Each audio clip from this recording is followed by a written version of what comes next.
지금 대통령하고 이렇게 하는 보니까 윤석열 대통령을 찾아봐야 된다고 봐요. 찾아뵙고 정말 제가 인간적으로 못할 짓을 했습니다. 계엄은 아버지가 와도 막아야 되는 거예요. 그게 인간이 아니다? 아, 그거 민주주의자 맞습니까?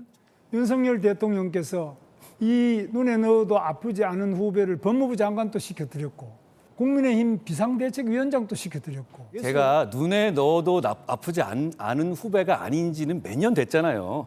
전과의 숫자로 말씀드리면 오히려 지금 이재명 대표의 확정된 전과 숫자보다 오히려 김 후보님의 숫자가 더 많지 않습니까? 제가 간 것은 직선제 개헌 쟁취를 하다가 또 갔고 이재명 후보 이런 개발 비리나 검사 사칭 사실을 밝혀주시기 바랍니다. 폭행치사 전혀 사실이 아닌 이야기. 저는 네, 어제 맞수 토론이었죠. 김 의원께 그 부분 여쭤볼게요. 한대행 얘기인데 홍준표 후보도 그렇고 한동훈 후보도 그렇고 한대행 출마에 대해서 부정적이다가 어제 입장이 조금 바뀐 것이 당원들의 요구라는 얘기를 했습니다. 실질적으로 국민의힘에서는 한덕수 대행이 출마해야 된다는 여론이 높습니까?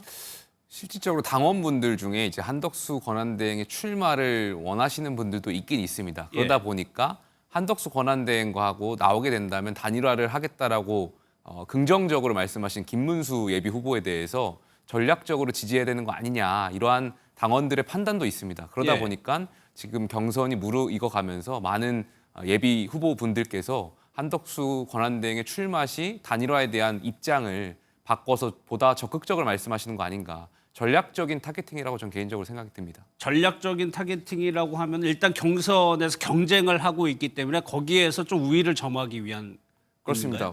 이런 예비 후보들이 됐을 때 후보 단일화가 조금 더 자연스럽고 적극적으로 되지 않겠냐 하는 당원들의 생각이 있기 때문에 그런 분들도 이번 경선에서 한 표의 행사를 할 거기 때문에 그런 분들의 표를 받기 위해서 아마 당내 예비 경선 주자들이 좀 적극적으로 말씀하시는 거 아닌가 생각이 좀 듭니다. 그럼 저희가 두 분께 또 공통 질문을 한번 드려볼 텐데 한덕수 대행의 단일화를 얘기하는 거는 출마를 전제로 하고 하는 얘기죠. 그렇다면 보수 진영과 진보 진영 결국에는 대선이 1대1 구도가 될 것이냐 아니냐.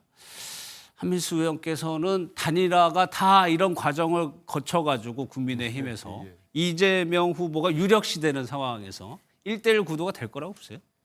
만들기 위해서 온갖 수단을 쓰고 지금 이제 한덕수 벌써 총리가 며칠 날 나올 거다 이런 뭐 보도들이 쏟아지고 있지 않습니까? 있는데 저도 지금 어제 그 시정연설하는 한덕수 제가 뭐 기자 때 알았으니까요. 뭐 친하진 않았습니다. 뭐 취재를 했으니까. 근데 어제는 정말 많이 달라져 보이더라고요. 아 그래요? 욕심이 들어가 있더라고요. 제가 볼 때 그 중증의 난과병이라고 하죠. 목소리 톤도 달라졌고 그거 보니까 지금 뭔가가 좀 쓰인 것 같아요. 만약에 예전에 반기문 전 유엔 사무총장이야.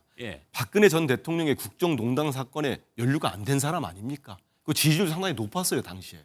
그분도 실제 레이스를 시작하고는 며칠 못 가고 출마 포기를 했습니다. 저는 한덕수 대행은 산무 후보예요. 무자격, 무능력, 무책임한 사람입니다. 윤석열 정권이 이렇게 망하는데 저는 상당한 영향을 준 사람이라고 봐요.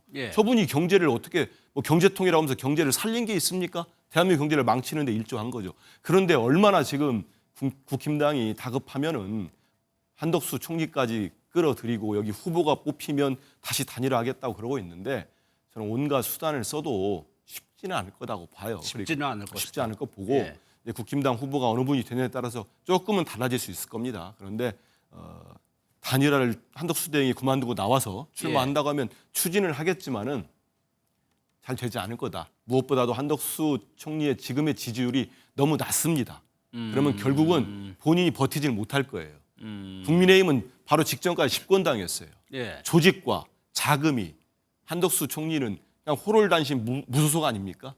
겨루지를 못할 겁니다. 그래서 결국은 중간에 캠페인을 그만둘 건데 그럴 거면은 저는 지금이라도 한대행이 선거운동을 하시려고 하지 말고 선거 관리를 제대로 관리하고 그 이후에 어떤 역사와 현실 법정에 어떤 책임을 묻는 일이 있으면 응하는 게 맞지 되지도 않는 일 가지고 지금 저렇게 욕심에 사로잡혀 노욕입니다. 노욕.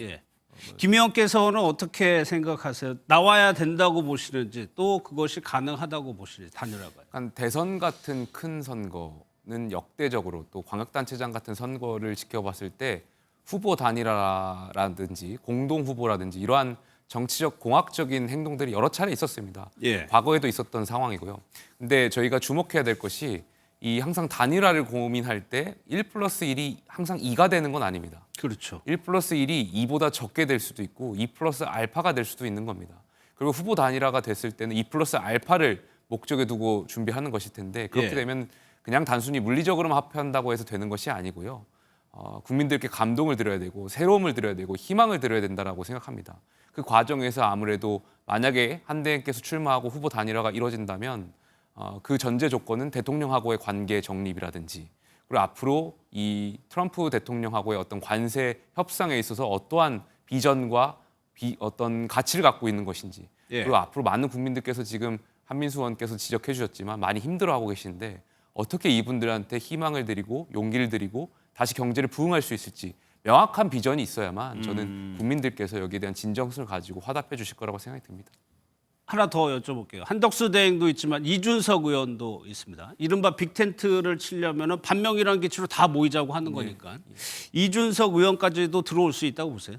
지금 상황에서는 단일화를 할 생각이 있는지 없는지 모르겠습니다만 있다고 하더라도 하지 않겠다라고 말하는 것이 여의도의 정석이라고 생각합니다. 그리고 예. 지금은 특정 후보를 거론해가면서 단일화를 꺼내는 게 지지층에 대한 도리도 아니라고 생각되고요. 다만 선거가 무르익고 조금 전에 말씀드렸던 것처럼 그런 후보 단일화가 됐을 때 진정성이 보인다면 여기에 대해서 각 후보들도 특히 뭐 거론하신 그 후보들도 예. 긍정적으로 검토할 수 있을 거라고 생각이 듭니다. 한 의원님 지금 뭐 지지율 차이가 많이 납니다만 막판에 이런 시너지 혹시 당에서 조금 우려하거나 그런 대목은 없습니까? 저희는 정말로 간절하게 임하고 있습니다. 지금 지지율이 높다고 하더라도 국민들께 3년 전 0.73으로 석패를 한 뒤로 나라가 어떻게 됐습니까? 예. 정말 결단 날 뻔했는데 저희들 책임도 있다고 봅니다. 그래서 저희들은 압도적인 정권 교체를 위해서 막판까지 최선을 다할 거고요.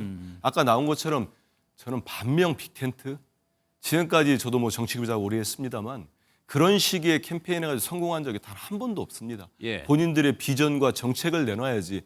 이재명 대표 싫은 사람 다 모여라.